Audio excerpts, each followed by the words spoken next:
বুঝলে বহর, আমি তো প্রথমে তোমার কপালে রাস্তিকা দেখে ভাবিছিলে এই রাস্তিকা তুমি কোনে পেলে।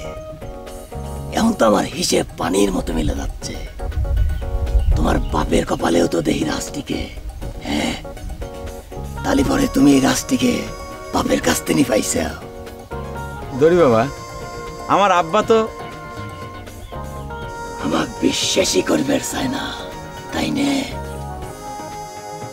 তোমার বাপের কি দোষ ক? সারা দুনিয়াটাই তো নকল আর ভেজালে ভরে গেছে।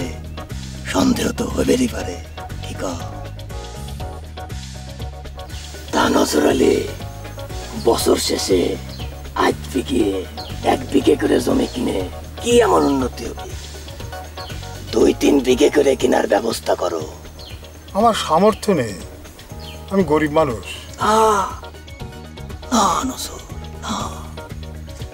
নিজেকে ভাবে গরিব কয়ে না, নিজে গরিব করলে তিনি নারাজ হন। তিনি বলেছেন চেষ্টা করো। তুমি চেষ্টা করলে অনেক কিছু হবে। আমি জানি তোমার 2 সওয়াল তোমাক জ্বালা জীবনটা জ্বলা দিচ্ছে, সব ঠিক হয়ে যাবে।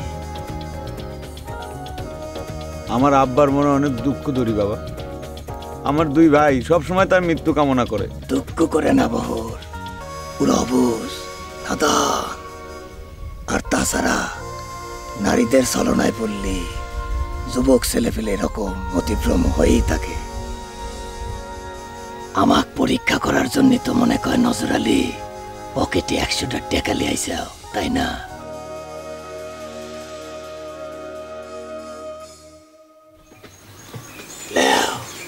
টাকাটা বাইর করো, পরীক্ষা করে নাও আসল না নকল।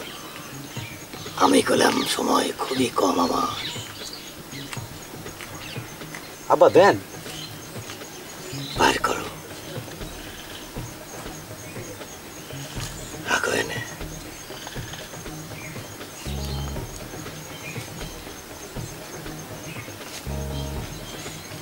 ফুদা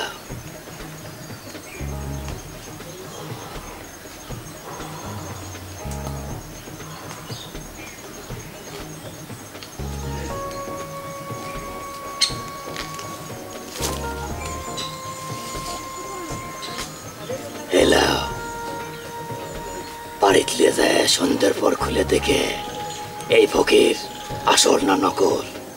যাও। আমার অপরাধ নেবেন না হুজুর।